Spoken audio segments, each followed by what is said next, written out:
Hey, so this is a short video to help you get started with YAG. I'm assuming you have already watched the YAG in 5 minutes video, so you know the basic concepts. The interface can be hidden or shown using the spacebar.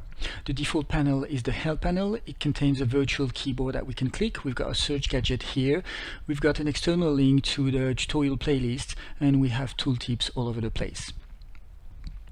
The first thing we want to check out is our keyboard layout here, otherwise controls might not be working properly. QWERTY is the default, so we're good to go and we can start moving around. Our position is given by the little spark here. By holding down the mouse wheel we can rotate around the spark, and by scrolling we can zoom or unzoom.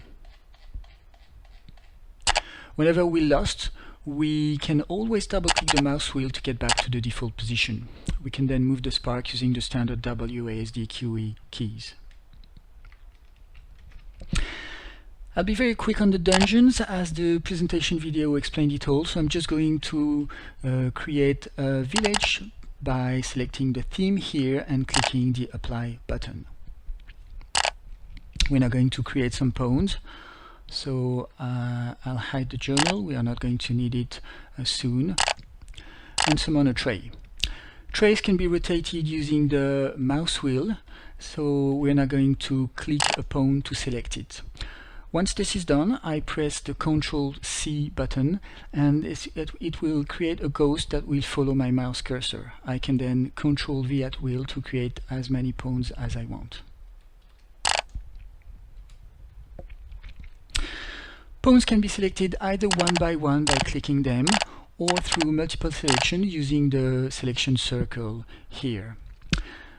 As a general rule, every action will be performed on every selected pawn, so I can move them by right-clicking the mouse and choosing a target destination. We can equip them the same way by selecting them all and choosing a weapon. And you can see that when I click the mace, it appears in the hand of every selected pawn.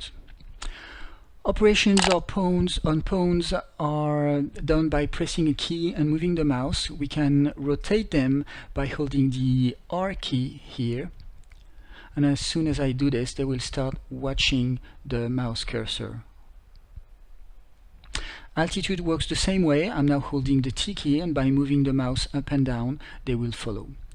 I can always come back to default values by double-clicking, which means ground here. Same goes for the scale. I'm now using the Y key, and by moving the mouse up and down, I rescale all the pawns. I double-click to get them back to their default size. Finally, it works the same way for what they have in hands using the I and O keys, and double-click for default values. To delete pawn, you simply select them and press the del key, and they will go away. I'm now going to quickly create a horse to show you how to mount and dismount creatures, so Ctrl+C, Ctrl+V. And the way it works is you have to select both the creature and the rider and press the Z key. And there you go. Select the rider and press Z key again to dismount. Character sheets are very easy. Let's create one by duplicating the template, which is currently empty. I'm going to rename this sheet Joe, and I'm going to add a few lines on it. The most important thing to do is to assign pawns to character sheets. So in order to do this, you just click the character sheet, you select the pawns, and you click the plus button here to assign one pawn to this sheet. You can assign as many pawns as you want to any character sheet. Let's move on to the network panel to create our first session. You are going to need a name, so session 01, and a password.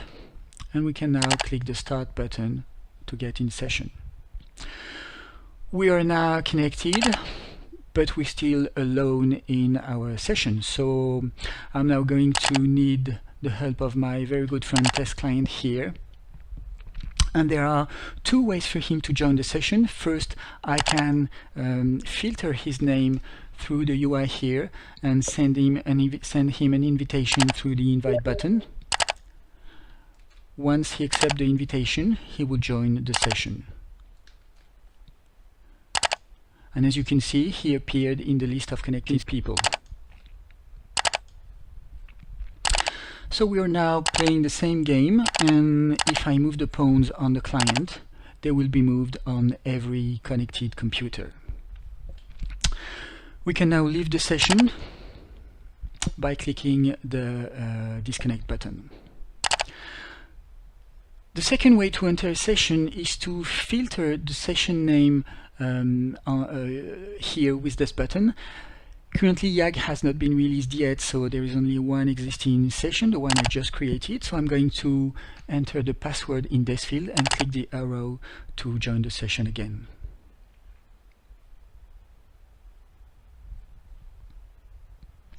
There we go. So to quit the game, finally, I strongly encourage you to use the exit button here, as YAG will perform some important operations like properly ending session and saving your parameters and the current game. You can see that as soon as the server session has been ended, all clients has been disconnected properly. So I'm going to end up here. Thank you very much for watching. I hope you enjoyed this video and hope to see you in the next one. Bye bye.